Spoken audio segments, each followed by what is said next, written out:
Hey guys. Tonight we begin with something ancient Greece perfected almost as much as philosophy, telling people what not to do. So before you get comfortable, take a moment to like the video and subscribe, but only if you genuinely enjoy what I do here. And let me know in the comments where you're tuning in from and what time it is for you. It's always interesting to see who's awake while we quietly observe that history doesn't repeat. It just keeps the same habits. Now, dim the lights, maybe turn on a fan for that soft background hum, and let's ease into tonight's journey together. In Athens, grief is not something you simply feel, it's something you manage, carefully, publicly, and preferably at a volume that doesn't suggest you're trying to personally notify the entire afterlife. You've just lost someone. Naturally, you want to mourn. Maybe cry, maybe gather people, maybe express emotions like a normal human being. Unfortunately, ancient Greece would like a word. There are rules, very specific ones. Your funeral cannot turn into a large gathering. The number of attendees is limited. Your mourning period, also limited. And your emotional expression, especially if it involves loud wailing, is expected to stay within what can only be described as socially acceptable sorrow. Women, who traditionally lead mourning rituals, are expected to keep everything under control. No excessive screaming, no dramatic collapses in the street, no transforming grief into a live performance that echoes through 3 neighbourhoods and possibly a nearby olive grove, which, given the situation, feels a bit strict. But here's the problem you've walked into. Before these laws existed, funerals had a habit of escalating in ways that strongly suggest humans have never needed modern social media to compete for attention. You're not just mourning, you're being observed. If your family gathers 20 people, another gathers 40. If your grief is quiet, someone else's is louder. If you mourn for a few days, someone else extends it just to make sure everyone understands how deeply they care, or at least how visible their grief is. And just like that, you're no longer processing loss. You're participating in an unofficial, emotionally exhausting competition. No one announces it, no one hands out trophies, but somehow everyone knows the scoring system. Number of attendees, volume of crying, duration of mourning, bonus points for dramatic timing. If your funeral feels too small, too quiet, too reasonable, people might quietly assume you didn't care enough, which is a remarkable expectation to place on someone who is already having one of the worst days of their life. So naturally things escalate. Louder cries, larger crowds, longer rituals. At some point you begin to suspect someone is treating grief like an Olympic sport, and they are training for it. This is where the lawmakers of Athens step in, collectively deciding that absolutely none of this is necessary. They don't remove grief. That would be unrealistic and frankly suspicious. Instead, they contain it. Attendance is restricted. Duration is controlled. Volume is kept somewhere below public announcement to the gods. Not because they lack empathy, but because they understand something deeply uncomfortable about you and everyone else around you. If emotion is left unchecked, it will eventually become performance, and performance invites comparison. So now you mourn within boundaries, quietly, respectfully, without needing to outdo the family next door, who were previously treating sorrow like a competitive event with questionable judging standards. It's not perfect, it's not entirely comforting, but it does remove one very specific burden. You no longer have to win at being sad, and in ancient Greece, that's probably the most generous policy you're going to get. In Athens, wealth is something you can absolutely have, as long as you don't behave like a walking advertisement for it.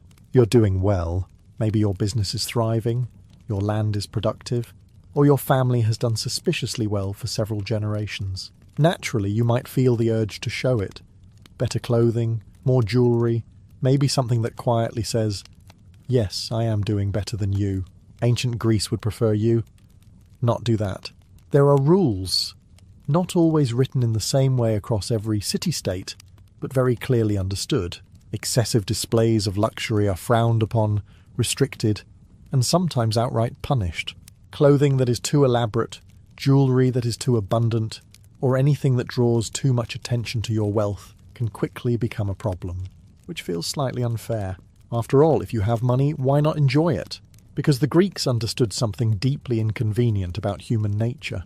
People notice. And when people notice, they compare. And when they compare, things rarely improve. You walking through the city dressed like a well-funded statue doesn't just reflect your success.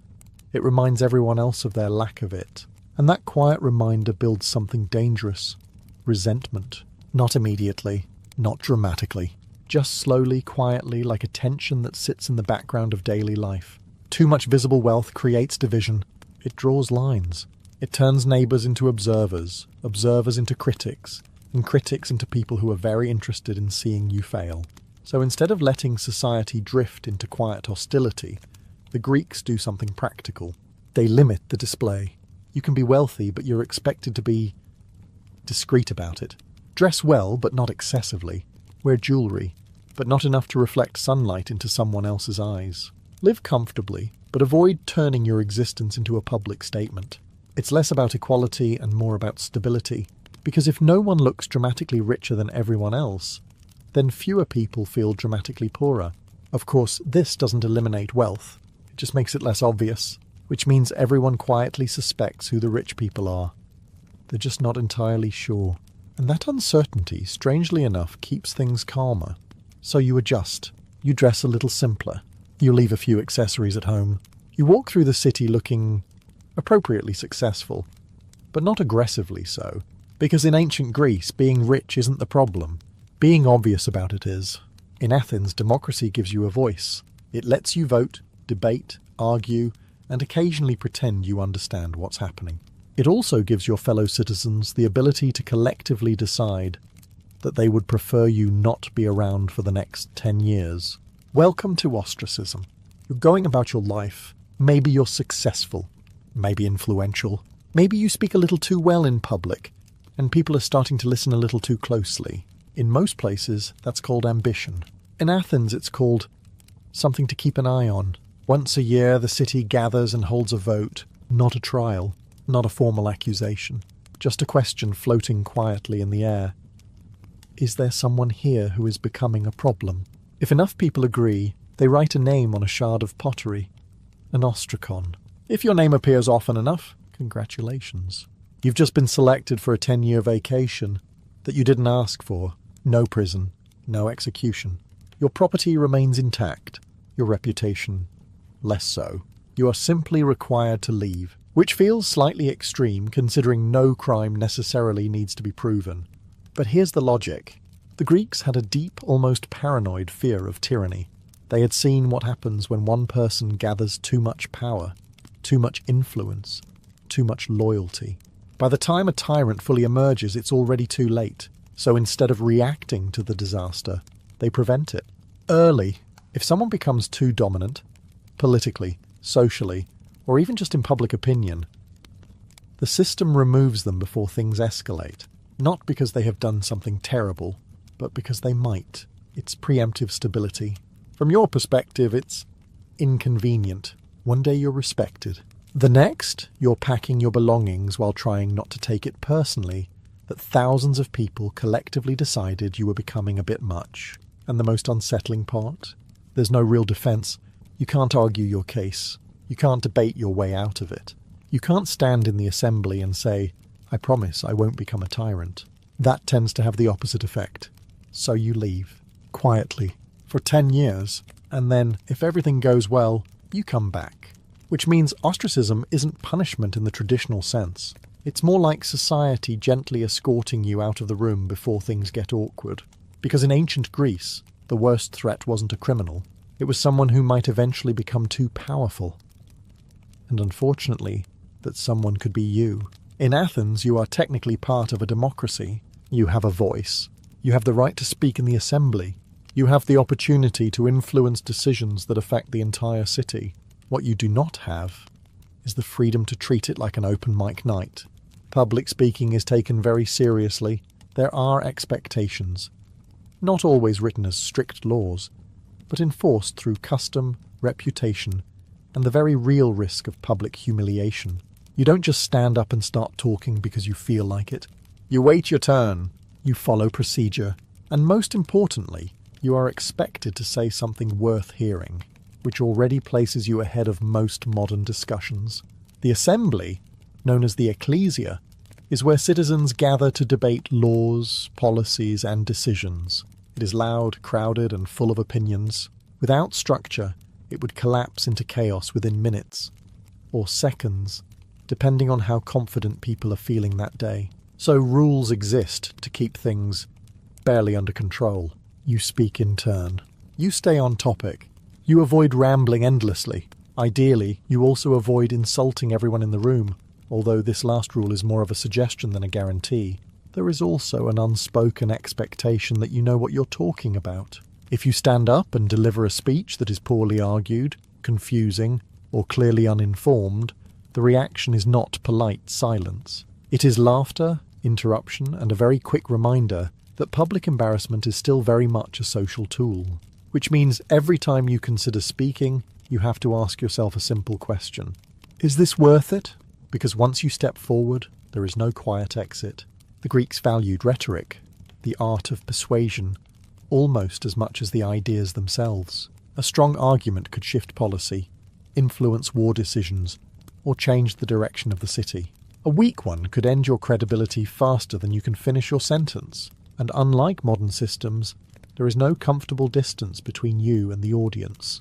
They are right there, listening, judging, reacting in real time, which creates a surprisingly effective filter.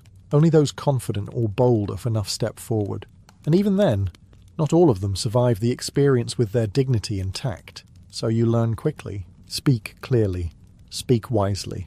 Or don't speak at all, because in ancient Greece, having the right to speak does not protect you from the consequences of doing it badly. And the audience is always ready. In Athens, democracy is not just a system you benefit from. It is something you are expected to participate in, actively, regularly, and ideally without pretending you are not really into politics. You are a citizen. That means you vote, you attend assemblies, you engage in public life, or at least you are supposed to. Because if you don't, the Greeks have a word for you. Idiots. It sounds familiar for a reason. Originally, it didn't mean you lacked intelligence. It meant you chose to stay out of public affairs. You focused only on your private life, your work, your family, your personal concerns, and ignored the wider functioning of the city. To modern ears, that sounds normal, even peaceful. To the Greeks, it was a problem because their entire system depended on participation. Democracy only works if citizens show up, listen, argue, and vote. If too many people step back and say, "This isn't my concern," then decisions fall into the hands of fewer and fewer voices, and those voices tend to become louder, more powerful, and occasionally problematic. So disengagement wasn't seen as neutrality, it was seen as neglect. From your perspective, this creates a slightly uncomfortable situation. You cannot simply decide that politics is exhausting and retreat into your personal life. The expectation is clear. If you benefit from the city, you contribute to it. You attend debates. You listen to speeches. You vote on decisions that may or may not make immediate sense to you. And you do this not because you enjoy it, although some people absolutely do, but because the system requires your presence to function. Ignoring it doesn't make you independent. It makes you unreliable. There is also a social cost. Being labelled an idiot isn't a casual remark. It carries the implication that you are disconnected from the collective, that you are not pulling your weight, that you are leaving responsibility to others while still enjoying the benefits of their decisions. Which, in Greek terms, is not a flattering position. So you participate, even when the debates are long, even when the arguments repeat themselves, even when you begin to suspect that half the people speaking are far more confident than they are correct. Because in ancient Greece, democracy is not a spectator sport. You are not watching it happen. You are part of it, whether you find that exciting or deeply exhausting. In Athens, relationships come with expectations, very clear ones, very serious ones, and if you decide to ignore them, the consequences are not subtle. You are married, or perhaps you are simply involved in someone else's household in a way that should remain strictly appropriate. Either way, there is a line you are not supposed to cross. If you do cross it, specifically if you are caught in an adulterous act with someone's wife, the law takes a rather direct approach. The husband has the legal right to kill you, immediately, on the spot. No trial, no extended debate. No opportunity to explain that it was all a misunderstanding involving poor timing and questionable judgment, which does create a strong incentive to not get caught, or more sensibly, not do it at all. At first, this feels extreme, dramatic, even by ancient standards. But the Greeks weren't acting randomly here. They were protecting something they considered absolutely essential, the integrity of the household. Family structure in ancient Greece wasn't just personal, it was political and economic. Property, inheritance, citizenship, and lineage all depended on knowing exactly who belonged to whom. If that certainty collapsed, so did a significant part of the social order. Adultery didn't just threaten a marriage, it threatened clarity. And without clarity, you get disputes. Disputes lead to conflict. Conflict leads to instability. And suddenly something that started as a private decision becomes a public problem. So the law steps in, not with subtlety, but with finality. From your perspective, this creates a very clear set of priorities. You exercise caution. You avoid situations that could be interpreted badly. You develop a strong appreciation for doors that lock, and for not being behind them when you shouldn't be. There are also alternative penalties in some cases. Public humiliation, fines, or social consequences that ensure your reputation does not recover quickly. But the possibility of immediate, irreversible consequences tends to overshadow the rest. Interestingly, this severity isn't applied equally in all directions. Social expectations differ depending on status, gender, and context, which adds another layer of complexity that you are expected to understand without making mistakes. So you navigate carefully, because in ancient Greece, some laws are designed to guide behavior, and others are designed to make absolutely certain you think twice before ignoring them. This is very much one of the second kind. In Athens, citizenship is not something you casually acquire. It is not handed out for loyalty, long residence, or even obvious contribution to society. It is inherited, carefully, exclusively, and with a level of gatekeeping that would make modern bureaucracies feel almost welcoming. You want to be a citizen.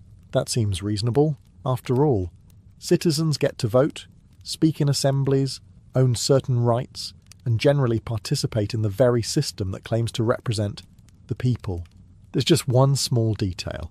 Both of your parents must already be citizens. Not one, both. Which means if your mother or your father is not Athenian, your chances of becoming a full citizen drop to zero, regardless of how long you've lived there, how much you've contributed, or how passionately you feel about civic duty.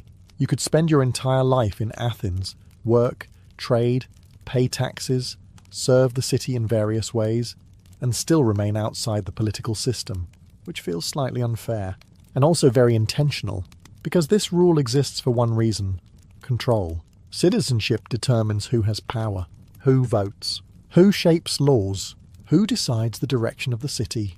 And if that group expands too quickly or too loosely, control over the system becomes unpredictable. So the Greeks limit it, strictly. By tying citizenship to bloodline, they ensure that political power remains within a defined group, one that shares ancestry, culture, and, ideally, similar interests. From your perspective, this creates a very clear hierarchy. At the top, citizens fully involved in political life. Below them, residents, traders, foreigners, essential to the economy, but excluded from decision-making. And further down, those with even fewer rights. It's a system that functions efficiently, as long as you are in the right category. If you are not, your role is clear. You contribute. You participate economically. You follow the laws, but you do not shape them. There is also a deeper concern behind this rule. The Greeks feared external influence.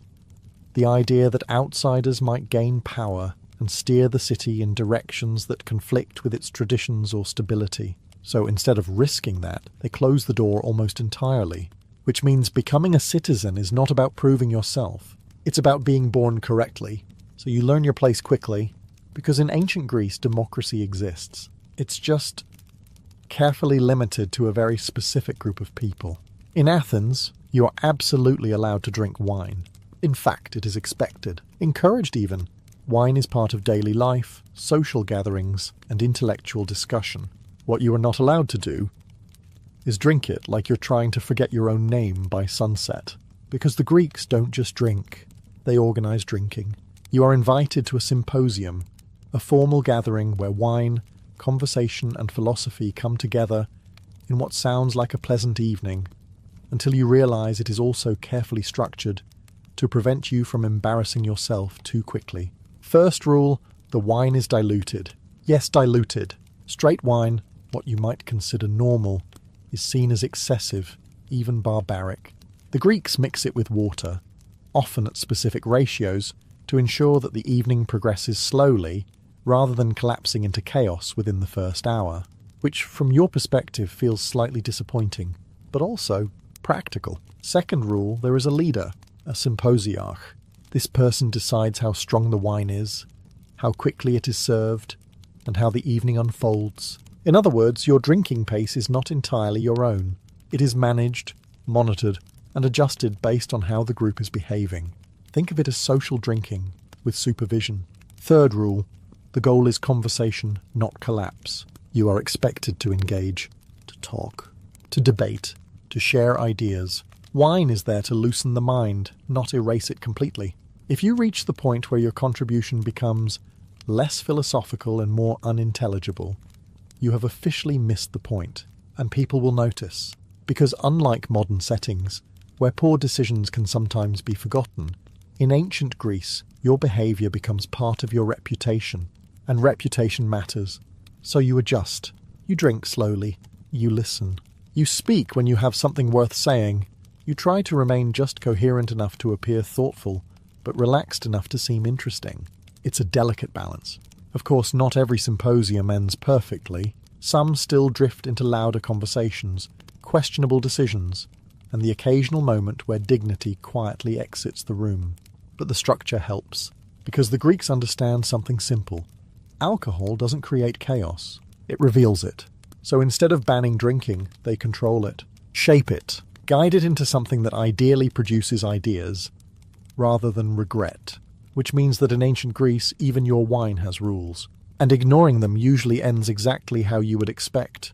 In Athens, death is respected, honoured, carefully ritualised, but it is not conveniently located.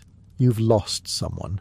You want to bury them properly, perhaps somewhere close, somewhere meaningful, somewhere you can visit without planning a small journey. Ancient Greece would like to gently inform you that this is not an option.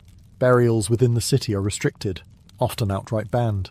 The dead are placed outside the city walls, along roads or in designated areas, where they are respectfully, but very deliberately, kept at a distance from the living, which at first feels slightly inconvenient, possibly even insensitive. But once again, there is a reason, several actually. First, there is the matter of health. The Greeks may not fully understand bacteria in the modern sense, but they understand decay. Bodies decompose, decomposition smells, and when too many bodies are placed too close to where people live, the results are noticeable, very noticeable. And not in a poetic philosophical way. Keeping burials outside the city helps maintain basic hygiene, reduces unpleasant conditions, and ensures that daily life isn't constantly interrupted by reminders of mortality drifting through the air. Second, there is the matter of space. Cities like Athens are growing, crowded, and busy. Every piece of land is valuable. Homes, markets, temples, public spaces all compete for limited room. Allowing burials inside the city would slowly transform living space into something far less livable. And while honouring the dead is important, the Greeks are quite firm on one point. The living still needs somewhere to exist. Third, there is a cultural boundary. The Greeks draw a clear line between the world of the living and the world of the dead. Keeping graves outside the city reinforces that separation. It creates a physical reminder that life and death, while connected, are not meant to overlap too closely. From your perspective, this means adjusting your expectations. You prepare the body, you conduct the rituals, you accompany the procession, but ultimately you leave the deceased outside the walls. You visit when appropriate, not constantly.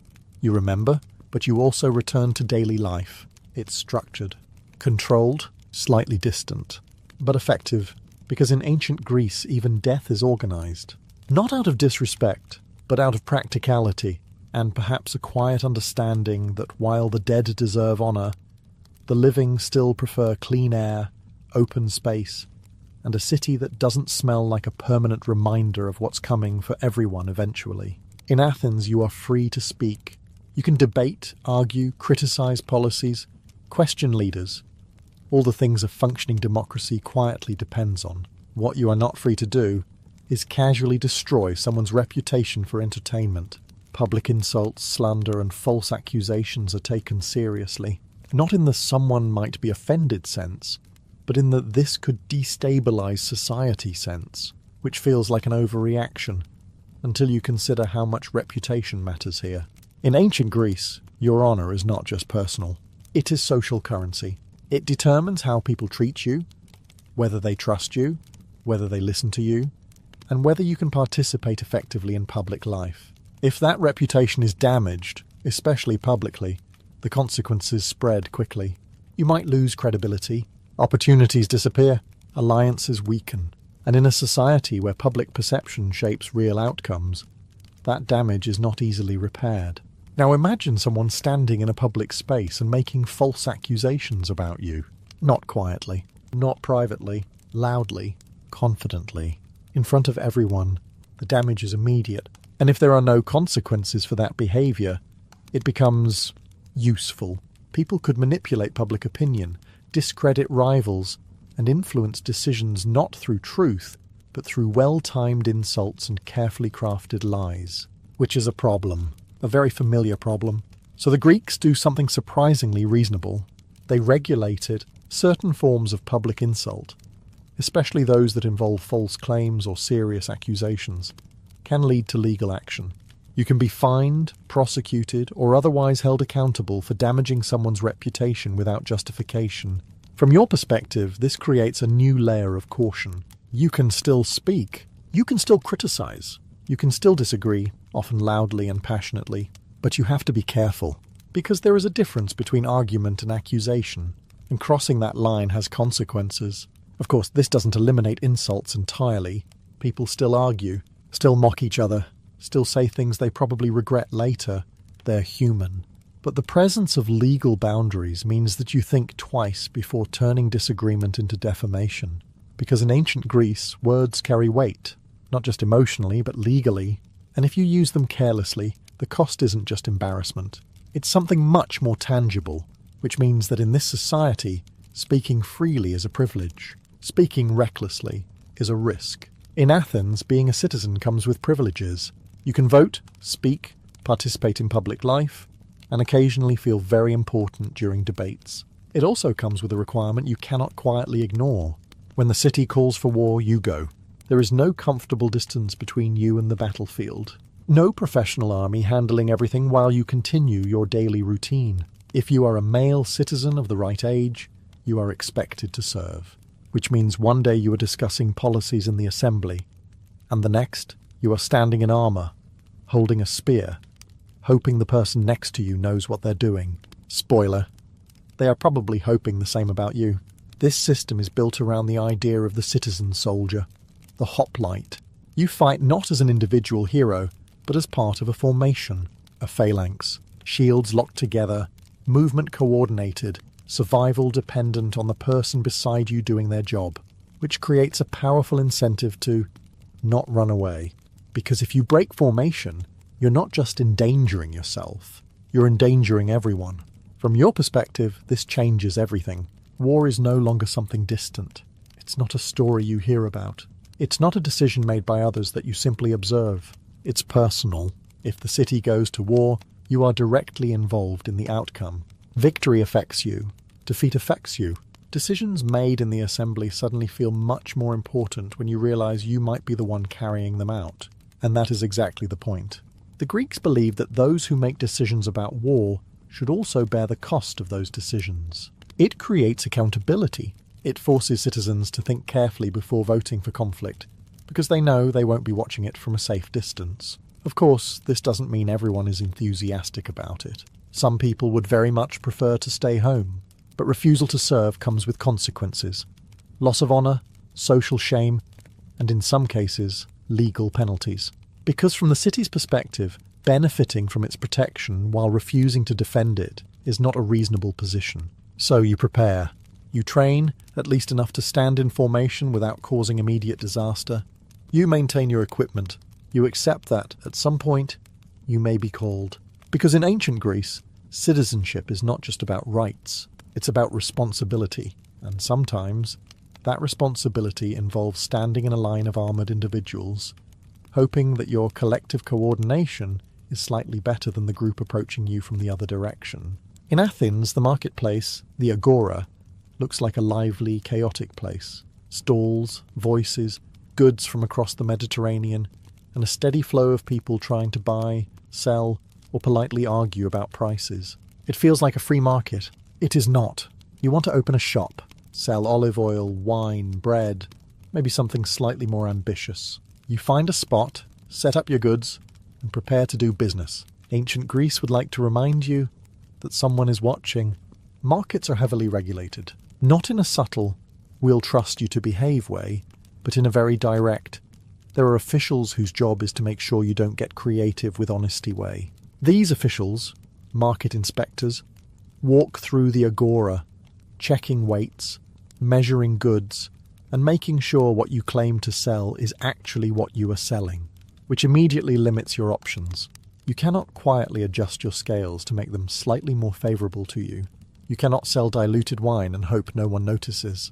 You cannot label something as high quality when it clearly isn't, or at least you can try, but the consequences are not pleasant. Fines, public punishment, and the rapid destruction of your reputation are all very real possibilities. And since reputation in ancient Greece is essentially your entire business model, losing it tends to end your career faster than any financial setback. From your perspective, this creates a very specific kind of pressure. You have to be honest. Consistently, not because you are naturally inclined toward fairness, but because the system makes dishonesty more trouble than it's worth. And that is exactly the goal. The Greeks understand that markets can easily become chaotic. Without oversight, prices fluctuate wildly, quality drops, and trust disappears. Once trust is gone, people hesitate to buy, trade slows down, and the entire system starts to weaken. So instead of letting that happen, they enforce structure. You sell what you claim. You measure accurately. You price reasonably. And you do all of this while knowing that at any moment, someone might check. It's not glamorous. It's not entirely relaxed. But it works. Because in ancient Greece, trade is not just about profit. It's about maintaining trust in a system where one dishonest seller could quietly ruin things for everyone. So you keep your scales accurate, not out of virtue, but out of self-preservation. In Athens, food is not just food.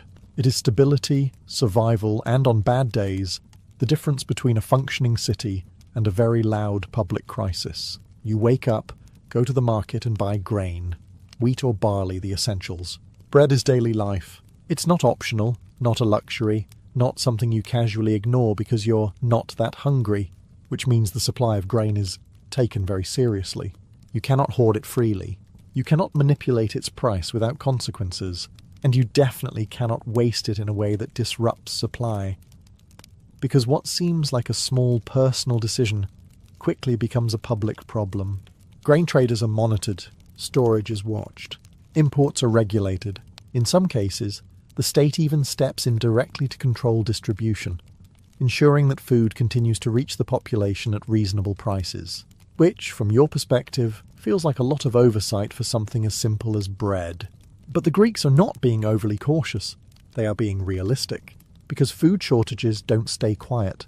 If grain becomes scarce, prices rise. When prices rise, people struggle. When people struggle, they complain, loudly. And when enough people complain at the same time, you no longer have a market issue. You have unrest. And unrest, in a city that prides itself on order and debate, is not something anyone wants to deal with. So instead of waiting for that chain reaction, the Greeks prevent it. They control the system early. You, as a trader or buyer, operate within those limits. You don't buy excessive amounts just to store them. You don't sell at absurd prices hoping to profit from scarcity. And if you try, there are consequences, fines, penalties, and a very fast decline in how others view you. Because in a society like this, exploiting food supply isn't just seen as greedy, it's seen as dangerous. From your perspective, this creates a kind of quiet discipline. You buy what you need. You sell fairly. You avoid drawing attention to yourself for the wrong reasons. And perhaps most importantly, you understand that your actions are not isolated. They ripple. One person hoards, another struggles. Enough people struggle, and suddenly the city feels it. So you adjust. Because in ancient Greece, grain is not just another product. It is the foundation of daily life. And treating it casually is not just irresponsible. It's an excellent way to make sure the entire city notices you, for all the wrong reasons. In Athens, you are allowed to own property. You can build a house, improve it, make it comfortable, maybe even a little impressive. What you cannot do is turn it into a personal monument to your own importance, because building too large, too elaborate, or too dominant within the city could attract attention, and not the kind you want. There are expectations, sometimes informal, sometimes enforced, that houses remain relatively modest compared to public buildings. Temples, civic spaces, and structures meant for the community are supposed to stand out. Your private home is not, which from your perspective feels like an unnecessary limitation. If you have the resources, why not build something bigger? Something better? Something that clearly shows your success? Because once again, the Greeks are thinking ahead. A house that is too large does more than provide comfort. It sends a message. It tells everyone who sees it that you have more wealth, more power, more influence than those around you. And as you might have noticed by now, they are not particularly fond of messages like that. Too much visibility creates tension. It invites comparison. It raises questions. And in some cases, it makes you look less like a successful citizen and more like someone positioning themselves above the rest, which is exactly the kind of perception that can lead to problems. From your perspective, this means adjusting your ambitions. You build a solid house, a comfortable one, something that reflects stability, not dominance. You avoid unnecessary excess. You keep things proportionate to the surrounding environment, because fitting in is safer than standing out too much. There is also a practical side to this. Cities like Athens are not endlessly spacious. Streets are narrow. Space is limited. If everyone starts expanding without restraint, the result is not impressive architecture. It's overcrowding, obstruction, and a city that becomes difficult to navigate. So limits, whether formal or social, help maintain balance. From your point of view, it's a quiet compromise. You sacrifice the ability to fully display your wealth in exchange for stability, acceptance, and a significantly lower chance of becoming the subject of unwanted attention. Because in ancient Greece, success is acceptable, but making sure everyone notices it is where the problems begin.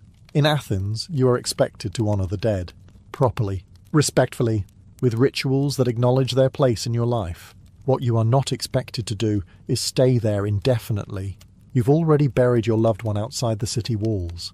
You've followed the processions, performed the rites, expressed your grief, within the acceptable volume, of course. Naturally, you feel the urge to return, to visit often, to sit, to remember, to hold on to what was lost. Ancient Greece would prefer that you don't overdo it. There are limits, sometimes formal, often social, on how frequently you visit graves and how long mourning continues in visible ways. Regular visits are acceptable. Constant visits are not, which feels, again, slightly harsh. But the Greeks are not trying to erase memory. They are trying to prevent something else. Because grief left unchecked doesn't always fade. Sometimes it deepens. Sometimes it becomes something heavier, something that begins to pull you away from daily life. If you spend too much time with the dead, you slowly disconnect from the living. And from the city's perspective, that is a problem. You are part of a functioning society. You have responsibilities. Family, work, civic duties, all the things that keep the system moving. If too many people withdraw into prolonged mourning, the balance shifts, life slows, participation drops. So instead of letting grief quietly consume everything, the Greeks place boundaries around it. You mourn, you remember, but you return. From your perspective, this creates a strange tension. Part of you wants to stay, to revisit the past, to hold on to what is no longer there. The other part is constantly being pulled back into the present, into daily routines, obligations, conversations, responsibilities. And that is exactly the intention, because the Greeks believe something very simple and very firm. Life must continue, not eventually, not when you feel ready, but steadily. even when it's difficult. So you visit, but not endlessly. You remember, but not at the cost of everything else. And over time, the structure does something subtle. It doesn't remove grief. It doesn't erase loss. But it prevents it from becoming your entire existence, which, in its own restrained and slightly uncompromising way, is a kind of mercy. Because in ancient Greece, even memory has boundaries, not to diminish it, but to make sure the living don't disappear alongside the dead. In a quiet workshop in Florence, a man sits surrounded by scattered papers, ink-stained fingers, and half-finished sketches that seem to belong to a world not yet invented. His name is Leonardo da Vinci, and while history politely files him under painter, that label barely scratches the surface. Painting for Leonardo is almost a side hobby. His real work happens in the margins of notebooks, where imagination quietly ignores the laws of time. You would not immediately understand what you're looking at if you glanced over his shoulder. A spiral of blades that looks like a mechanical flower, a wooden frame shaped like wings, clearly not meant for a bird. Strange armoured shells mounted on wheels, as if a tortoise decided it had ambitions of conquest. None of it exists. Not yet. And yet, here it is, carefully measured, precisely drawn, almost annoyingly confident in its own possibility. Leonardo doesn't rush. He studies everything. The way birds tilt their wings mid-air, the way water curls around obstacles, the way muscles stretch beneath skin. Where others see ordinary life, he sees blueprints. Every movement becomes a lesson, every observation a quiet theft from nature's design. If the world refuses to build these machines, then fine.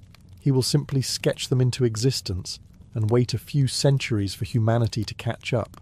Of course, there is a small problem. The 15th century is not exactly famous for advanced engineering. You can design a flying machine all you like, but if your materials are wood, cloth, and optimism, you're not getting very far. Leonardo knows this. He just doesn't care enough to stop. His notebooks are not limited by what is possible. They are guided by what should be possible. And so he keeps drawing. Not for approval, not for fame, and certainly not for practicality. He draws because the ideas won't leave him alone. They pile up, page after page, quiet evidence of a mind that refuses to stay confined to its own era. Centuries later, people will flip through these pages and realize something uncomfortable. He wasn't guessing. He was early. Leonardo's fascination with flight begins, quite inconveniently, with birds, creatures that seem to mock every human limitation simply by existing. In the hills outside Florence, he watches them for hours, studying the subtle tilt of wings, the invisible currents they ride, the effortless way they turn air into something solid enough to stand on. To most people, this is a pleasant distraction. To Leonardo da Vinci, it is a problem waiting to be solved. He does not begin with wild guesses. He measures. He sketches. He dissects the mechanics of motion with the patience of someone who has clearly decided that gravity is more of a suggestion than a rule. Wings, he notes, are not just flapping ornaments. They are carefully structured tools. The bones, the joints, the angles, all of it matters. If a bird can do it, then logically a human could too. The only obstacle is everything else, and so the designs begin. One of his earliest concepts resembles what we would now call an ornithopter, a machine with large flapping wings powered by human effort. It looks impressive on paper, elegant even, but there is a quiet flaw hiding beneath its beauty. Human muscles are not built for flight. You can strap a man into wings all you like, but unless he has secretly been replaced by something far more durable, he is not going anywhere except briefly downward. Leonardo, to his credit, starts to realize this, slowly, reluctantly. Gravity continues to win every argument, so he adapts. Instead of fighting nature, he begins to study gliding, how birds coast through the air without constant effort. His designs shift. Wings become broader, more stable. The machines begin to resemble early gliders, crafted from wood and linen, designed to catch the wind rather than conquer it. For a moment it almost feels possible. Almost. But there is still the small issue of testing. There are no proper runways, no safety equipment, no reassuring voice saying, "This has been tried before." Just a hillside, a fragile machine, and a deeply questionable life choice. Whether any of these designs were ever fully tested remains uncertain. History is suspiciously quiet on the matter. which usually means things did not go well. Still, the idea refuses to die. Leonardo may not have flown, but he came dangerously close to understanding how it could be done. And in a century where most people were still trying to avoid falling off things, that alone was enough to make him seem slightly unhinged, or centuries ahead. Leonardo's next idea does not bother with wings at all. By now he has spent enough time watching birds to realize something mildly disappointing.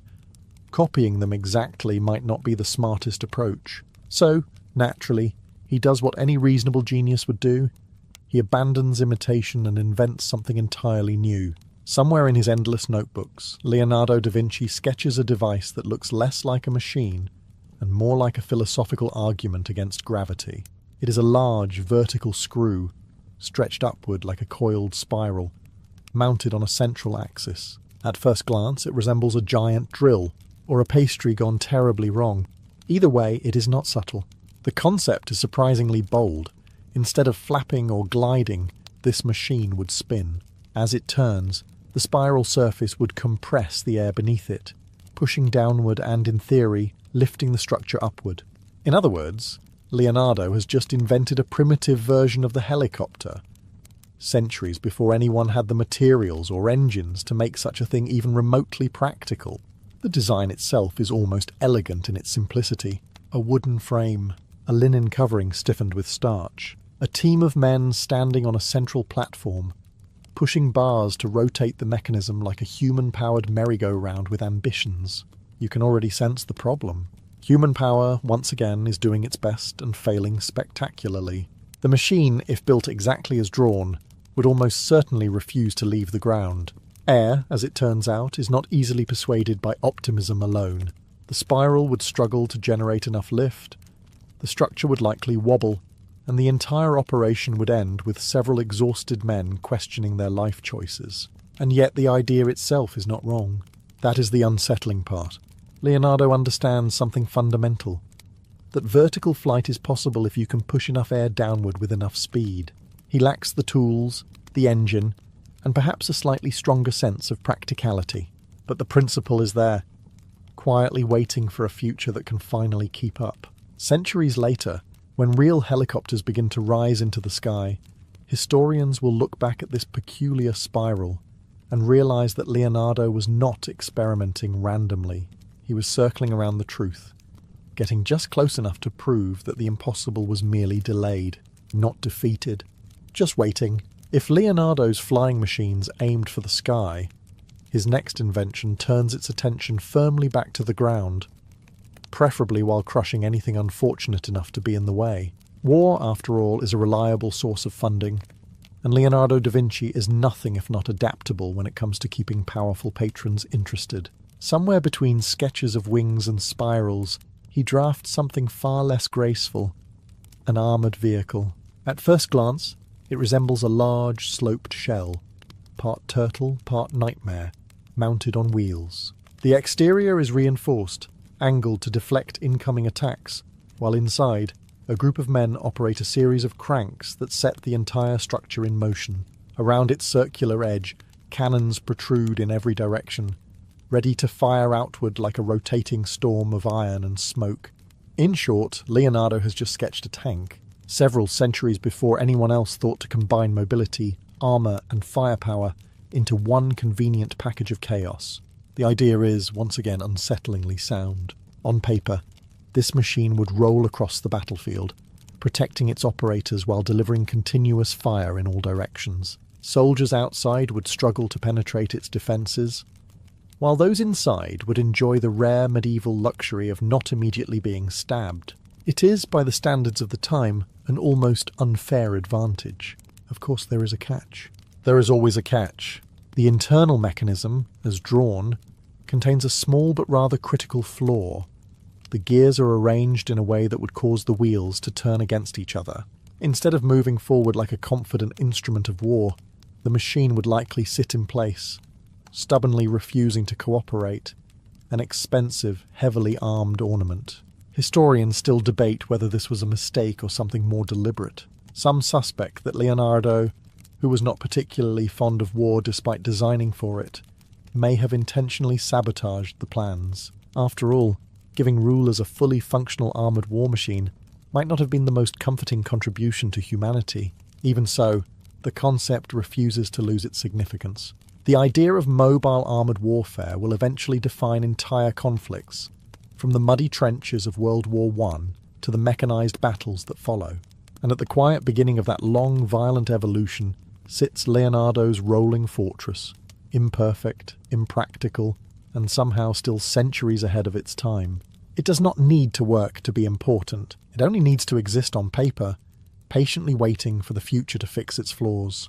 By now, Leonardo has explored the sky, experimented with vertical flight, and designed a rolling fortress that almost works. Naturally, the next logical step is to improve how efficiently one human can ruin another's day from a distance. War, once again, provides the motivation, and Leonardo da Vinci provides the imagination. Enter the multi-barreled weapon. At a time when reloading a single firearm is a slow, almost meditative process. Powder, ball, tamp, pray. Leonardo proposes something radically impatient. Instead of one barrel, why not have many?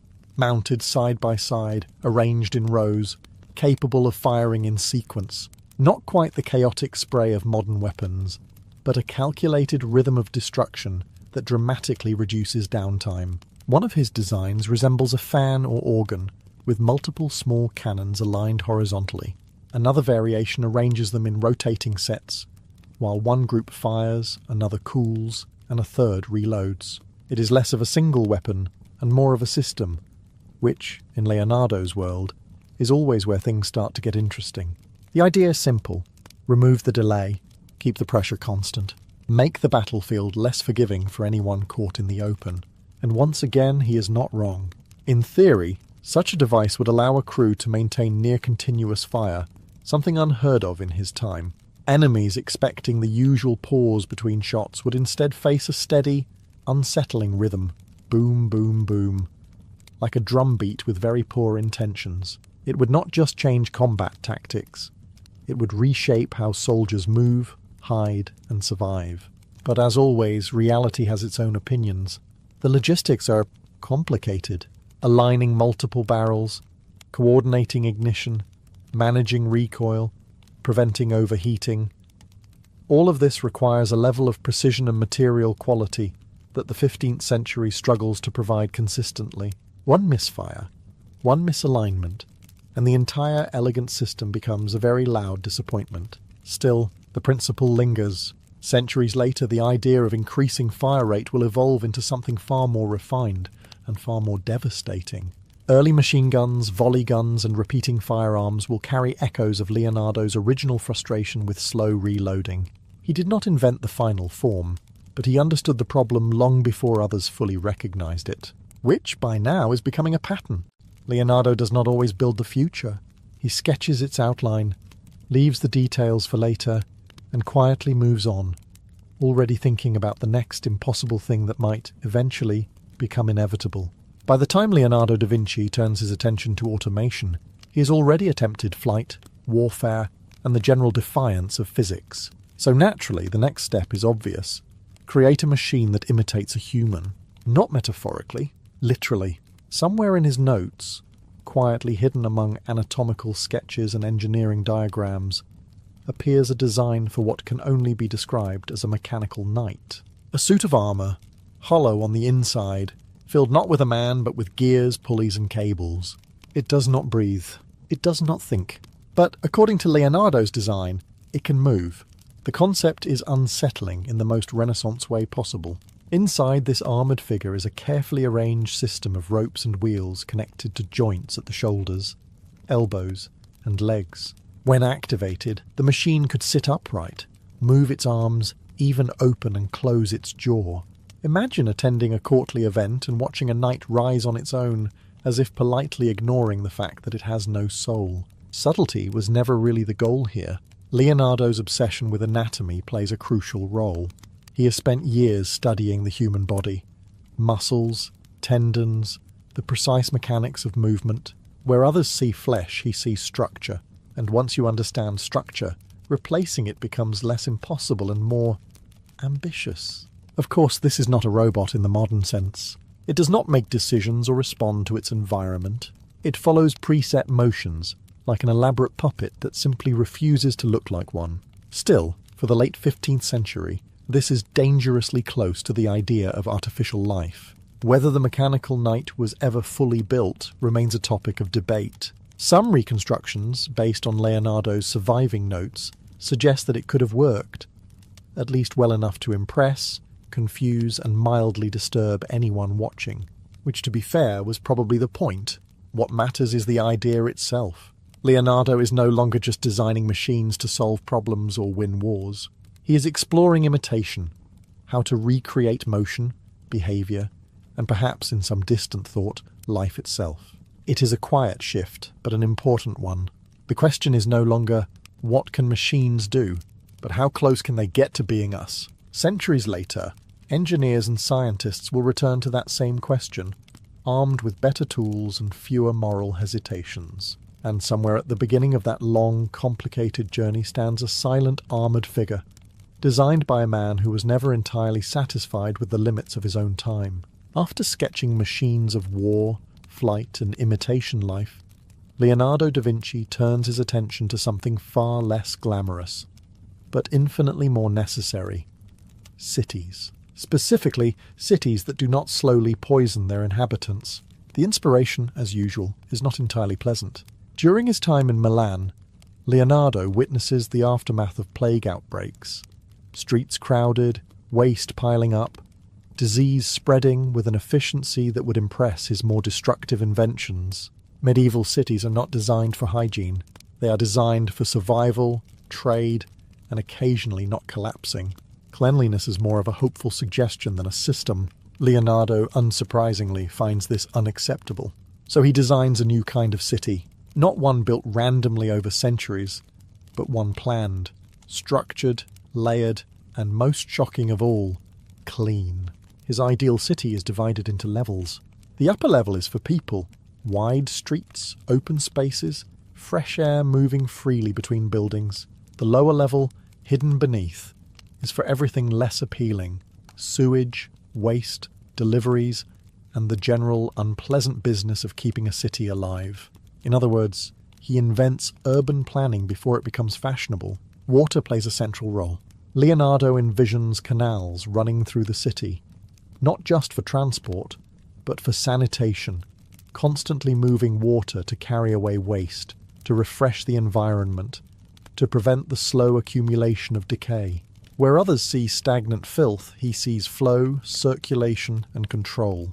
It is less a city and more a living system. Naturally, no one builds it. The cost would be enormous. The logistics overwhelming. And convincing an entire society to rebuild itself around hygiene is, historically speaking, a difficult sales pitch. People are very attached to doing things the way they have always done them, even when those things involve questionable smells and recurring plagues. Still, the ideas do not disappear. Centuries later, modern cities will adopt many of these principles: separated infrastructure, sewage systems, planned streets, attention to airflow and density. What seems obvious now was, at the time, almost absurdly forward-thinking. Leonardo was not just trying to improve comfort. He was trying to redesign how humans live together. And once again he was early, not dramatically wrong, not wildly unrealistic, just inconveniently ahead of a world that had not yet learned that cleanliness, unlike most things, is not optional if you intend to survive your own civilization. By now, it is becoming clear that Leonardo da Vinci does not like limits. Sky, land, even the human body, everything is fair game. So it is only a matter of time before he turns his attention to the one place humans are particularly bad at surviving: underwater. The setting is Venice, a city built on water and perpetually nervous about enemies arriving by sea. Naval warfare here is not a distant concept. It is a constant threat. Ships glide through canals and across the lagoon, carrying trade, power, and occasionally very unfriendly intentions. Leonardo, always eager to improve things in ways that make people slightly uncomfortable, begins designing a way to fight where no one expects it: beneath the surface. His solution is a diving suit. Not the sleek, metal-helmeted version you might imagine, but something far more Renaissance. A suit made of leather, fitted tightly to the body, connected to long breathing tubes that extend upward to the surface. These tubes are supported by floating devices, essentially primitive air intakes, to ensure the diver does not immediately discover the limits of human lungs. There is even a pouch designed to collect, let's say, biological inconveniences, because Leonardo is nothing if not thorough. The purpose of this suit is not exploration, it is sabotage. Leonardo envisions divers slipping silently beneath enemy ships, unseen and unexpected, cutting through hulls or tampering with structures from below. No dramatic cannon fire, no heroic charges, just quiet, methodical damage delivered from a place no one is watching. It is warfare stripped of spectacle and reduced to pure strategy, which somehow makes it even more unsettling. Of course, the design has its challenges. The materials are fragile, the breathing system is unreliable, the human body, once again, proves annoyingly dependent on stable conditions. Water pressure, limited visibility, and the general discomfort of being submerged for extended periods all conspire against the plan. It is not impossible, but it is far from practical with the tools available at the time, and yet the idea lingers. Centuries later, diving equipment will evolve into something far more advanced, enabling exploration, construction, and, inevitably, more efficient forms of underwater warfare. Submarines, naval divers, covert operations, all of it echoes this early concept sketched in quiet secrecy. Leonardo himself is said to have kept parts of this design hidden, fearing what might happen if such methods became widespread. A rare moment of restraint, perhaps, or simply an understanding that some ideas once released cannot be comfortably returned to paper. Either way, the message is familiar by now. Even the depths were not safe from his imagination. By the end of his life, Leonardo da Vinci leaves behind something far more enduring than any single invention. Not a working machine, not a finished system, but thousands of pages. Quiet, meticulous, and strangely patient. His notebooks are not loud declarations of success. They are whispers, observations, possibilities, ideas waiting for a future that does not yet exist. He writes in reverse, mirror script curling across the pages, as if even his words prefer to move differently from everyone else's. Inside these notebooks, you find everything. Flying machines that never took off, armoured vehicles that refused to roll, mechanical figures that almost seemed alive. None of them truly complete, none of them entirely impossible either. That is the unsettling part. Leonardo does not fail in the usual sense. He does not build, test, and watch things collapse in dramatic fashion. Instead, he leaves behind designs that sit in a strange limbo, too advanced for their time, too incomplete to function, yet too accurate to ignore. It is less like failure and more like postponement. And then, history does something curious. It catches up. Centuries pass. Materials improve, knowledge expands, and slowly, one by one, the ideas begin to reappear, not as copies, but as echoes. Machines that fly, vehicles armoured for war, systems designed to move faster, strike harder, or survive longer. Engineers, separated by time but not by curiosity, arrive at conclusions Leonardo had already sketched in silence, not because they studied him directly, but because they followed the same questions. What makes something move? What keeps it stable? What allows it to endure? Leonardo had already asked these questions, relentlessly, obsessively, and written down the answers as best he could. He did not need the future to recognize him. The future simply needed time to understand him. There is something almost ironic about it. A man so far ahead of his era becomes, in a way, invisible within it. His inventions do not reshape his world. They wait quietly until the world is ready to reshape itself. And when it finally does, his presence is still there, subtle, indirect, but undeniable.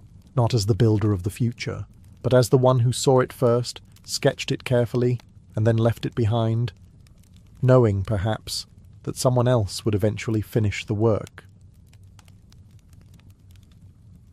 The door does not swing open with confidence. It hesitates, a slow creak, just enough space to let you slip inside, while quietly announcing your presence to everyone who matters, and more importantly, to those who don't want to be noticed. This is a frontier saloon somewhere in the vast, uncomfortable edge of the American Old West. where the air carries equal parts dust, smoke, and bad decisions. Inside, the light is dim by design. Lanterns hang from wooden beams, their glow uneven, flickering just enough to make every shadow seem alive. You don't see the whole room at once. You discover it in pieces. Boots first, then hands, then faces that take a moment too long to look away. It's not hostility, not exactly. It's evaluation. You've entered the room, and now the room is quietly deciding what to do about it. The piano in the corner is working harder than it should. Each note sounds slightly off, like it has survived more arguments than repairs. The man playing it doesn't look up. He doesn't need to. His job isn't music, it's noise. A steady, predictable layer of sound that keeps conversations private and tensions just below the surface. At the bar, the bartender moves with the calm of someone who has seen everything and chosen not to react. He doesn't ask questions. Questions lead to answers, and answers tend to cause problems. A glass appears in front of you before you fully decide what you want. The drink burns slightly more than expected, which feels appropriate. Around you, conversations happen in fragments. A name mentioned too quietly. A price agreed upon without numbers. A laugh that sounds genuine until it stops too quickly. Nothing here is said directly if it can be implied instead. The less you say, the longer you last. In the far corner, a card game unfolds with unsettling patience. Coins stack in small deliberate towers. Eyes rarely leave the table, except to check the hands of others, or the hands resting suspiciously close to holsters. No one cheats openly. That would be rude.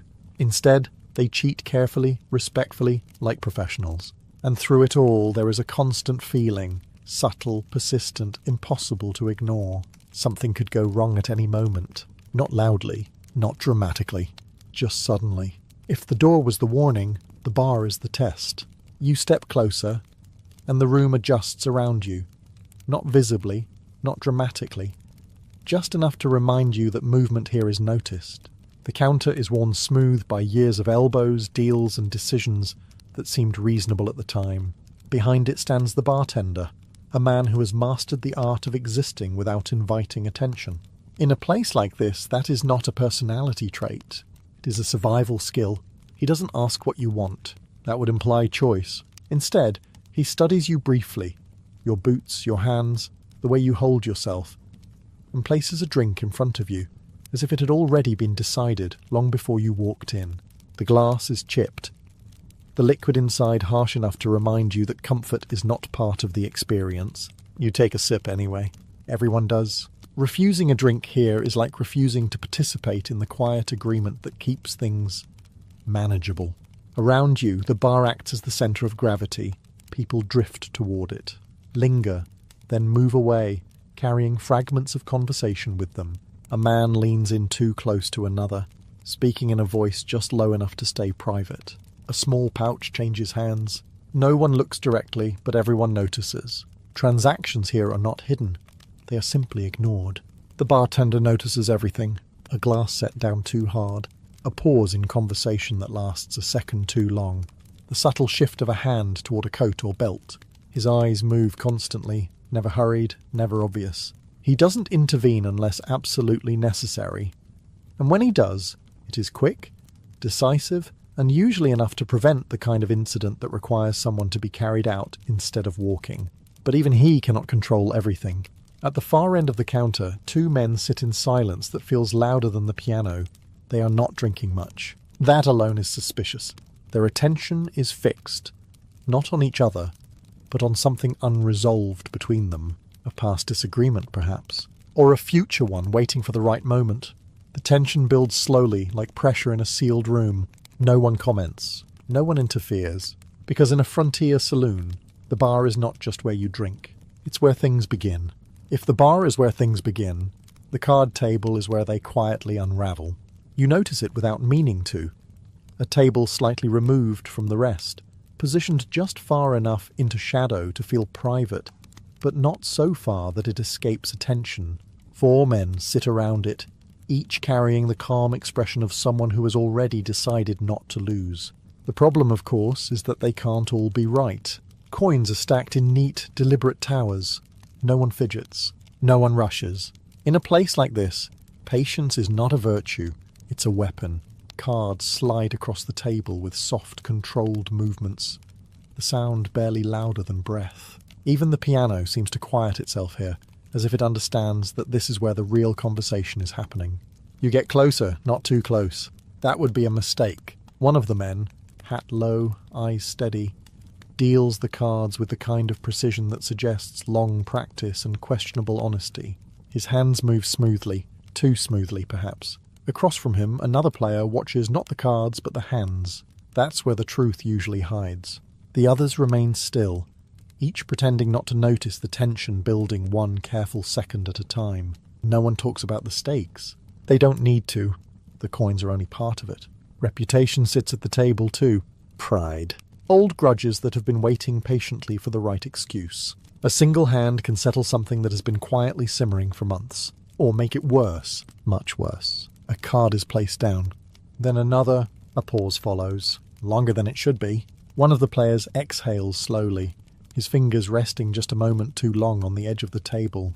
Across from him, the dealer's expression doesn't change, which is exactly the problem. Stillness here is rarely innocent. Then it happens. Not an outburst, not yet, but a shift, a glance, sharp, direct. "You sure about that?"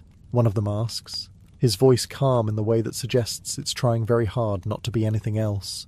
The room doesn't react. Not openly. But people are listening now, because everyone here understands the same simple truth. At a card table like this, luck is never the only thing in play, and when luck runs out, something else takes its place. If the card table is where tension gathers, the women moving through the room are the ones who understand it first. They drift between tables with practiced ease, dresses brushing against rough wood, voices light, laughter carefully measured. To an outsider, they might seem like part of the background, another detail in a room already full of them. But that would be a mistake.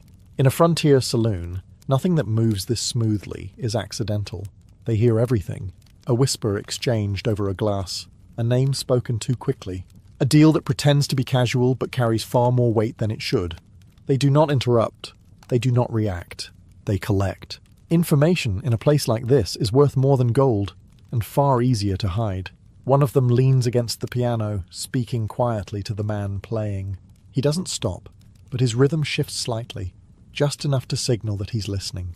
Another passes by the card table, her eyes never dropping to the cards, yet somehow aware of every movement, every hesitation.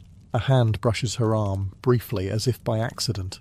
It isn't. A folded note changes hands without anyone officially noticing. You start to understand something uncomfortable. This room does not belong to the loudest people in it. It belongs to those who can move through it without being questioned. Near the bar, one of the women pauses, her attention briefly fixed on the two men who haven't spoken. She says nothing, but her expression tightens just slightly before smoothing out again.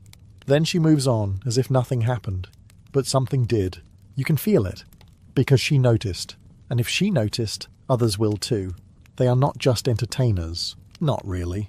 They are observers, messengers, sometimes even the quiet centre of decisions that men at tables believe they are making themselves. A word passed at the right moment, a warning given just early enough, a secret shared with the correct person, and the entire balance of the room can shift without a single raised voice, and that is the unsettling part.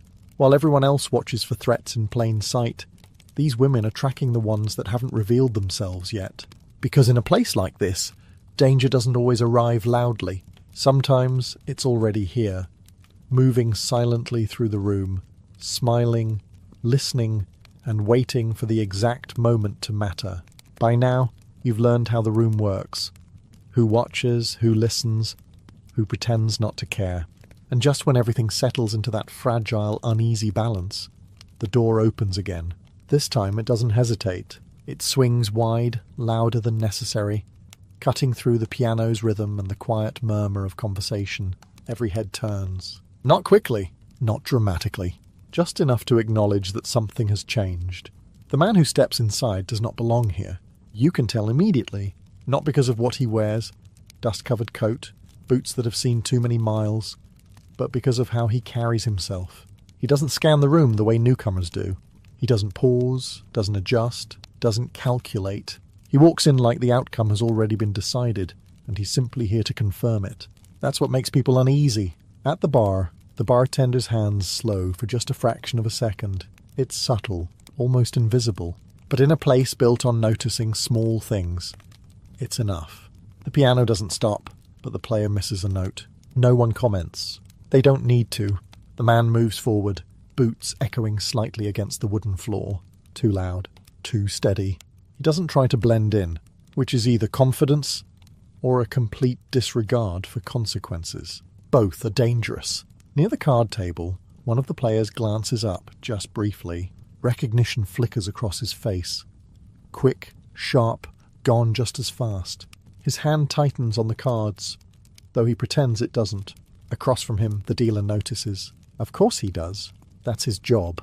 The women in the room shift almost imperceptibly, adjusting their paths, their positions. Conversations change direction. Words become fewer, quieter. Information is being recalculated in real time. The man stops at the bar. For a moment he says nothing. Neither does the bartender.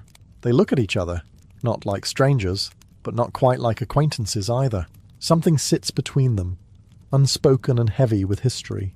Then finally the man speaks. One sentence. Low. Direct. You don't hear the words, but you see the reaction. And it's enough, because whatever he just said doesn't belong in this room either. The tension doesn't explode. Not yet. It tightens, like something being pulled slowly, carefully, just before it snaps. The room does not erupt. That would be too simple. Instead, everything becomes quieter. Not the comfortable kind of quiet, where people relax and lean back. This is the kind that settles in slowly, pressing down on every conversation until words feel unnecessary. The piano keeps playing, but softer now, as if the man in the corner has suddenly remembered that volume can be a liability. At the bar, the stranger still stands, his presence spreading through the room like a rumour no one wants to confirm. Wyatt Earp once said that trouble doesn't announce itself. It arrives, takes a seat, and waits. Whether or not that thought ever passed through his mind in a saloon like this is irrelevant. It feels accurate enough to matter. The bartender sets the glass down in front of the man. No hesitation this time. No questions. The exchange is precise, controlled. But there is something in the way his hand lingers for just a moment too long. A small delay, barely noticeable, but loaded with meaning. The man doesn't drink immediately. Instead, his eyes move, slowly, deliberately, not searching, not scanning, recognizing, one table at a time, one face at a time. He isn't trying to understand the room. He already does. At the card table, the game has stopped pretending to continue. Cards rest untouched. Coins sit where they were, suddenly irrelevant. One of the players shifts in his seat, his chair scraping softly against the floor. The sound cuts through the room like something sharper than it should be. Across from him, the dealer remains still. Too still. Near the walls, conversations have faded into fragments. People speak just enough to avoid drawing attention to the fact that they're no longer really talking. A laugh starts somewhere, thin and misplaced, then dies quickly when no one joins it. The women who moved so easily before now keep a little more distance, their paths adjusted, their presence quieter but no less aware. One of them pauses near the doorway, not leaving, just positioning herself where she can see everything at once. Because something is about to happen. Not immediately. That would be predictable. No, this kind of moment stretches. It lingers. Every second builds on the last, tightening the air until even breathing feels like participation. The stranger finally reaches for his glass. He takes a sip, sets it down, and somewhere in the room, a decision is made. No one says it out loud, but everyone feels it. The moment does not announce itself. It slips in quietly, like most bad decisions. Somewhere between the stranger setting his glass down and the piano pretending everything is fine, something shifts.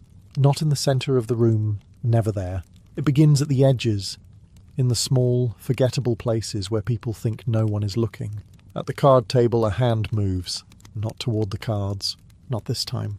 It drifts, slow and deliberate, toward a coat resting on the back of a chair. The movement is casual enough to be ignored, if you want to ignore it. But in a room like this, nothing is accidental. Not anymore. Across the table, the dealer notices. Of course he does. His eyes don't follow the hand directly. That would be too obvious. Instead, his fingers tighten slightly on the edge of the table. a subtle reaction that says more than words ever could. He doesn't stop the movement. He simply prepares for what it means. Near the bar, the stranger hasn't moved much. He doesn't need to. His presence is doing the work for him. The glass in front of him remains half full, untouched since that last sip, as if he has already lost interest in it. His attention, however, is very much alive. He's waiting. The bartender senses it too. His hands remain steady, but he has stopped pretending to be busy. There's no polishing, no unnecessary movement, just stillness. The kind that suggests he knows exactly how quickly things can go wrong, and how little he can do once they do. Around the room, people begin making quiet adjustments. Chairs shift slightly, angled just enough to allow easier movement. Conversations fade completely now, replaced by silence that feels heavier with each passing second. One of the women moves closer to the wall, her back near the exit, her eyes tracking the room with calm precision. She doesn't panic. Panic is loud. This is something else entirely.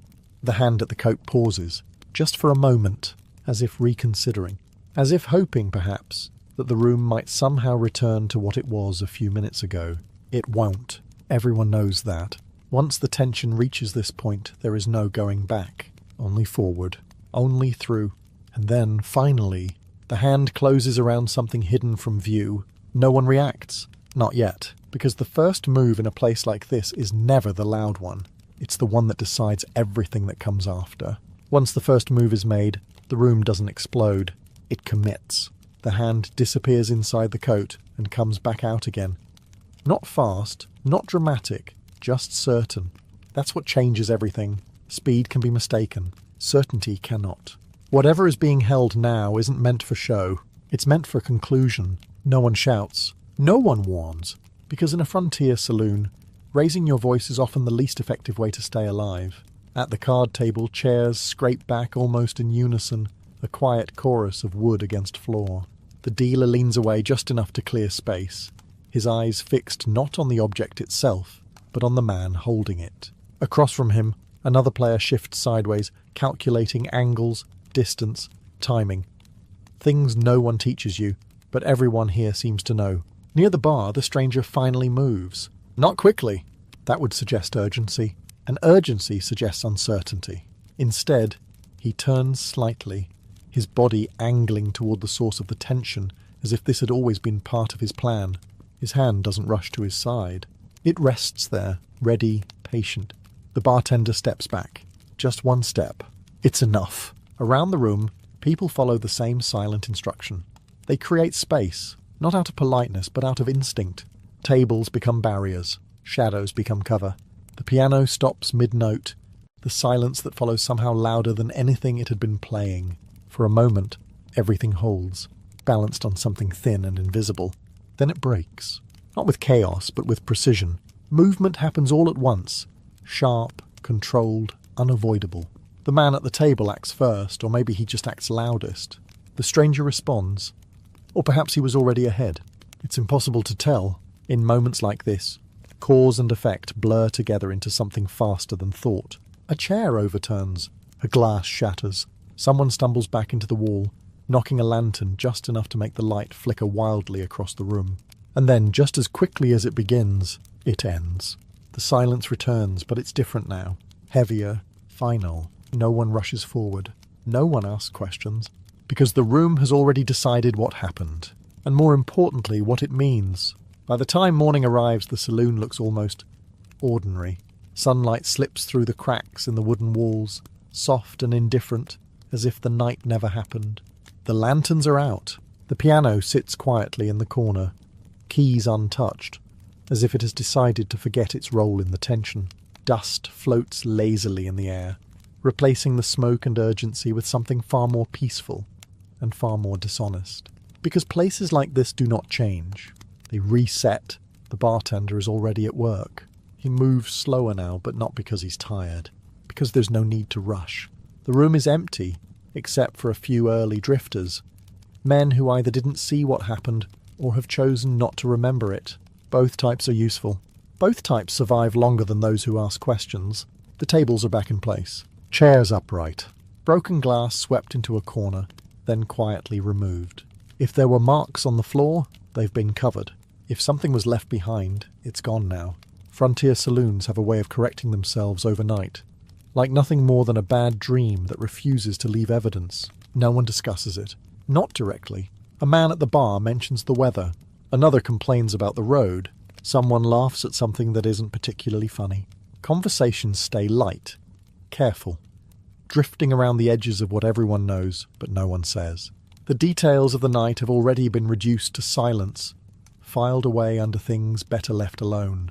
Even the women move differently now, just slightly, but enough to notice. Their voices are softer, their smiles a little more measured.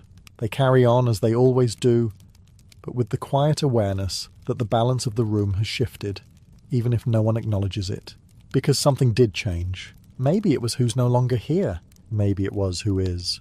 Either way, the room remembers, even if the people pretend not to. And that's the strange truth about nights in a frontier saloon. They don't end with resolution. They end with continuation. The door will open again tonight. New faces will walk in. The piano will play. The drinks will pour. Deals will be made in whispers. And tension will settle back into its familiar place, waiting patiently for the next moment it's needed. Because nothing here is ever truly finished. It just pauses, long enough for everyone to catch their breath, before it all begins again.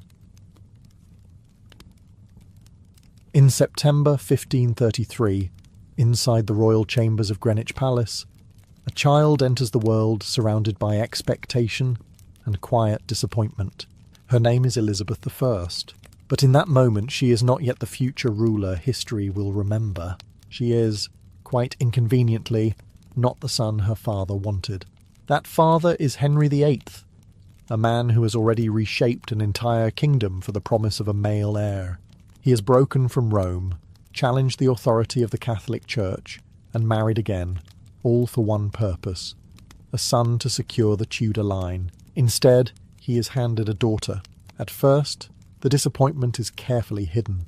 Elizabeth is still a princess. She is still acknowledged, celebrated even, in the cautious way royal courts celebrate things that might still become useful. Her mother, Anne Boleyn, stands at the centre of this fragile optimism. As long as Anne holds her position, Elizabeth's future remains intact. But Anne's position is built on something dangerously unstable: favour. And favour at this court does not last. By the time Elizabeth is not yet 3 years old, everything changes. Accusations begin to circle Anne Boleyn. Whispers of betrayal, of infidelity, of crimes that conveniently justify removal. Whether they are true matters less than the outcome. In May 1536, Anne is arrested, tried and executed. The fall is swift. The silence that follows is even faster. And just like that, Elizabeth is no longer a princess. She is declared illegitimate, stripped of status, removed from the line of succession, as if she were a mistake that can be corrected by decree. Her household is reduced. Her future becomes uncertain. The same court that once welcomed her now adjusts around her absence without much difficulty. This is her introduction to power. Unpredictable.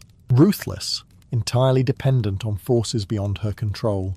As a child, Elizabeth does not fully understand the politics unfolding around her, but she understands enough. She understands that her mother is gone and not returning. She understands that names and titles can disappear overnight. And most importantly, she begins to understand that survival here does not come from strength alone. It comes from watching, waiting, and never ever being the obvious target.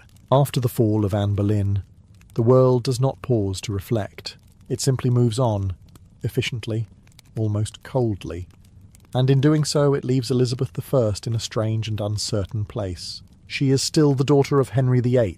That fact cannot be erased. But everything else about her status has changed. Once addressed as princess, she is now referred to with far less enthusiasm. Titles matter at court, and losing one is not a small detail. It is a public reminder of how quickly favour can disappear. Her household is reduced. Servants are dismissed. The small comforts that once surrounded her are quietly taken away. Not with cruelty, but with indifference. That is worse. Cruelty at least acknowledges your presence. Indifference suggests you are no longer worth the effort. She is moved away from the centre of power, sent to live in quieter residences. away from the sharp eyes and sharper ambitions of court life. But distance does not mean safety. It simply means she is no longer the main concern, for now. Her father remarries, then again and again. Each new queen brings new possibilities and new risks. When Jane Seymour arrives, she gives Henry what he has always wanted. A son, Edward VI. The birth of a male heir should make Elizabeth irrelevant, and in many ways it does. But something unexpected happens. Elizabeth is not entirely cast aside. Jane Seymour, unlike her predecessor, shows a degree of kindness toward the young girl. Elizabeth is allowed back into a more stable environment, cautiously welcomed into a royal family that has already proven how easily it can remove its own members. She is no longer central to the future of the kingdom, but she is not erased either.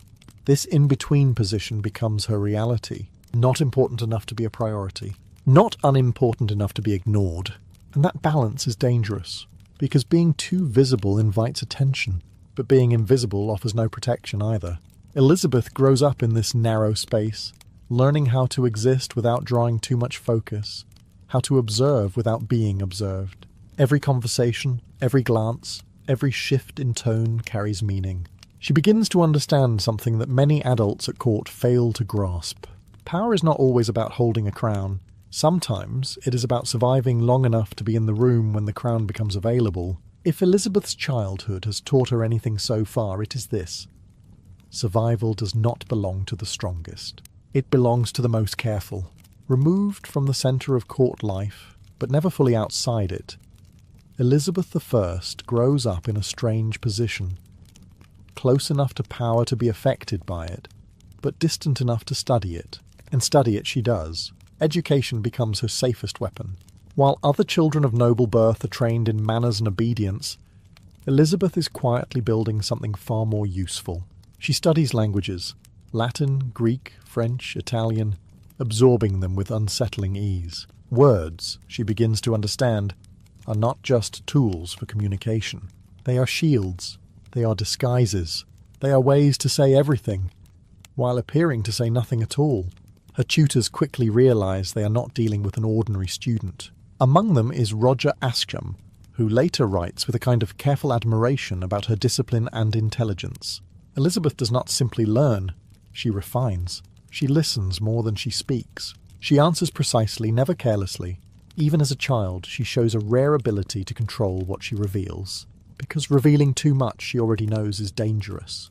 The court of Henry VIII remains unpredictable. Alliances shift. People rise and fall with alarming speed. A careless word, an unfortunate association, even the wrong expression at the wrong moment. Any of it can lead to consequences that do not end well. Elizabeth adapts. She becomes observant, patient, quiet in the way that unsettles people who expect children to be simple. She learns when to speak, and when silence is the better answer. More importantly, she learns how to appear harmless. That is her greatest advantage. No one sees her as a threat.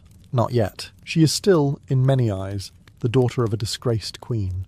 A secondary figure, a possibility perhaps, but not an immediate concern. And that allows her something rare in a royal court. Time. Time to learn. Time to understand the rules that are never written down. Time to become something far more dangerous than anyone realizes. Because Elizabeth is not just being educated in books. She is being trained, quietly, unintentionally, by the most ruthless classroom imaginable. A court where survival is not guaranteed, and where those who last the longest are rarely the ones who make the most noise. When Henry VIII dies in 1547, the world does not become safer for Elizabeth I. It simply becomes less predictable. Her half-brother, Edward VI, is now king, but he is still a child. Real power shifts into the hands of those around him, and among them is a man who quickly steps closer than he should. Thomas Seymour. At first, his presence seems almost harmless. Seymour is charming, confident, and ambitious in the way that often looks like friendliness before it becomes something else. He marries Catherine Parr, Elizabeth's stepmother, and moves into a position that places him near the young princess. Close enough to influence, close enough to observe, and then, slowly, the boundaries begin to blur. He visits Elizabeth early in the mornings. Too early. He jokes, he teases, he lingers longer than necessary. What might be dismissed as playful behaviour becomes harder to ignore as it continues. The line between familiarity and impropriety begins to disappear, and in a court already shaped by suspicion, that is not a line anyone should cross. Elizabeth is still a teenager, but she is not unaware. She understands enough to recognise that something is wrong, even if she cannot openly challenge it. Power once again belongs to someone else. Speaking out would not guarantee protection. It might simply create a new problem. For a time, Catherine Parr attempts to manage the situation, sometimes even treating it as something less serious than it is. But tension builds. What begins as uncomfortable becomes dangerous, not just for Elizabeth, but for anyone connected to her. Eventually, the situation can no longer be ignored. Elizabeth is removed from Seymour's household. Distance is created not out of resolution, but out of necessity. The court, as it often does, chooses containment over confrontation, at least at first. But Thomas Seymour is not a man who steps back easily. His ambitions grow bolder, his actions more reckless, and soon his behaviour extends far beyond inappropriate familiarity into something far more threatening. Political intrigue, power plays, and ultimately open defiance. It ends the way these things often do in Tudor England, with arrest, trial, execution. Elizabeth is questioned, closely, carefully, as authorities attempt to determine how much she knew, how involved she might have been. This is no longer a private matter. It is a potential scandal, one that could destroy her future before it truly begins. And once again, she survives, not by force, not by protest, but by control, careful answers, measured silence, and the growing understanding that in this world, danger rarely announces itself clearly. Sometimes it arrives smiling and stands just a little too close. With Edward VI on the throne, England does not become calmer. It becomes divided. Religion, once controlled firmly by Henry VIII, now shifts rapidly under Edward's rule. Protestant reforms spread aggressively, reshaping churches, traditions, and loyalties. What was once familiar becomes uncertain. And in a country where faith and politics are inseparable, uncertainty is dangerous. For Elizabeth I, this creates a problem she cannot ignore. She is expected to conform, publicly, clearly, without hesitation. Elizabeth adopts Protestant practices, attends services, and presents herself as aligned with the new religious direction of the kingdom. But unlike many around her, she does not rush to extremes. She observes. She adjusts. She remains careful, because she understands something others often forget. Religion at court is not just belief. It is position, and positions can change. Around her, the stakes continue to rise. Nobles choose sides. Alliances form and dissolve. The question of succession lingers in the background, quiet but persistent. Edward is still young, and his health is fragile. Everyone knows it, even if no one says it openly. And Elizabeth's name, whether she likes it or not, begins to matter again. Not loudly, not yet, but enough. She is still technically in the line of succession, still a potential future ruler. And in a court shaped by ambition, potential is enough to attract attention, both supportive and dangerous. Elizabeth responds the only way she knows how. She becomes even more controlled. Her words are measured, her actions deliberate. She avoids unnecessary statements, avoids strong alignments, avoids becoming a symbol for any single faction. Where others declare loyalty, she maintains balance. Where others argue, she listens. It is not indecision, it is survival. Because choosing too early, choosing too clearly, could tie her fate to a side that might not win. And in Tudor England, being on the losing side rarely ends well. So she waits. She watches the kingdom reshape itself around her, knowing that every shift brings her closer to something she cannot yet fully control. The throne is not within reach, but it is no longer out of sight either, and that makes her position more dangerous than ever, because now she is not just surviving the court, she is becoming part of its future. By the summer of 1553, the fragile balance holding England together begins to break. Edward VI is dying. He is still young, but illness has reduced him to something quieter, weaker, and increasingly distant from the power that once surrounded him. The court, however, does not slow down out of sympathy. It accelerates. Because when a king is dying, the question is no longer about his rule, but about who comes next. And for Elizabeth I, the answer is dangerously complicated. By law, the succession should pass first to her half-sister, Mary I, and then to Elizabeth herself. It is clear, it is established, it is inconvenient. Mary is Catholic. The men controlling Edward's final days are not. Among them, John Dudley begins to reshape the future with remarkable confidence. If Mary takes the throne, the Protestant reforms of Edward's reign could collapse overnight. That is not a risk they are willing to take. So they do something bold. They attempt to rewrite the succession. Edward, under heavy influence, signs a document excluding both Mary and Elizabeth from the line of inheritance. Instead, the crown is to pass to Lady Jane Grey, a Protestant noblewoman with a claim just strong enough to be useful. Elizabeth watches this unfold from a distance that is anything but safe. She is not directly targeted, but she is not protected either. Her removal from the line is not an attack on her personally. It is a political necessity, and that makes it more dangerous. Personal grudges can be negotiated. Political decisions tend to be final. When Edward dies, the plan is put into motion. Jane Grey is declared queen. For a moment it almost works, but England is not as easily controlled as the council expects. Support gathers quickly around Mary, whose claim, legal, direct, undeniable, draws strength from both tradition and popular backing. The situation shifts rapidly. What looked like a careful transition begins to unravel. Elizabeth once again does what she has learned to do best. She waits. She does not openly challenge the new regime. She does not openly support it either.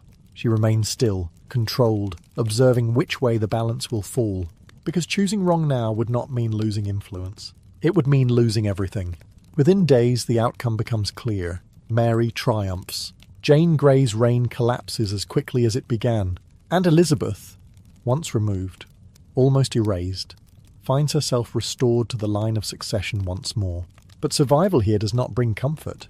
It only brings the next challenge, because now the throne belongs to a queen who has every reason not to trust her. With the fall of Lady Jane Grey and the rise of Mary I, the kingdom settles into a new order, one that feels stable on the surface, but carries tension just beneath it. For Elizabeth I, this change is not a relief. It is a test. Mary is now queen, and unlike Edward, she is not a child. She is experienced, determined, and deeply committed to restoring Catholicism in England. Where Edward's reign pushed reform forward, Mary intends to pull it back, firmly, decisively, and without hesitation. That alone creates a problem for Elizabeth. She has publicly aligned herself with Protestant practices, carefully, cautiously, but visibly enough to be noticed. And in Mary's court, religious difference is not just a matter of belief. It is a question of loyalty. At first, Mary treats Elizabeth with restraint. She allows her to remain at court. She does not immediately move against her. There is perhaps a recognition that Elizabeth is still her sister, or at least close enough to be handled carefully. But that restraint is not the same as trust, because Elizabeth represents something dangerous. She is next in line to the throne. She is Protestant, or at least perceived to be, and she is popular. All of that combined makes her a potential rallying point for opposition, whether she intends it or not. In a kingdom already divided by faith, her existence becomes a risk that cannot be ignored. Elizabeth understands this, and once again she adapts. She attends Catholic services. She adjusts her outward behaviour, presenting herself as compliant, respectful, and loyal to the Queen. But her caution is almost too precise, too controlled. It does not erase suspicion. It simply delays it. Meanwhile, tensions across England continue to rise. Not everyone accepts Mary's religious changes. Resistance grows quietly at first, then more openly. And with every sign of unrest, the question returns to the same place. Where does Elizabeth stand? The problem is not what she does. It is what she might represent. Because in a time of uncertainty, people do not just follow leaders. They create them. And whether Elizabeth wants that role or not, she is becoming a symbol, one that Mary cannot fully control, which makes her once again a danger, not because of her actions, but because of what others might do in her name. Suspicion, once planted, does not fade, it grows. By early 1554, that suspicion surrounding Elizabeth I begins to take a more dangerous shape. Rebellion breaks out, Wyatt's rebellion, driven in part by opposition to Mary I and her policies. including her planned marriage to Philip of Spain. Elizabeth does not lead the rebellion. She does not publicly support it, but that does not protect her, because her name appears, whispered, suggested, never fully proven, as a possible figure the rebels might rally behind. And in a court where fear moves faster than evidence, that is enough. Mary cannot ignore it. Orders are given. Elizabeth is arrested. She is taken to the one place that has already defined so many Tudor fates, the Tower of London. The journey itself is heavy with meaning. She enters through the Traitor's Gate, the same passage used for those accused of crimes against the crown. It is not a subtle message. It is a reminder of how close she now stands to the same end her mother once faced. Inside, time slows. Elizabeth is confined, questioned, watched.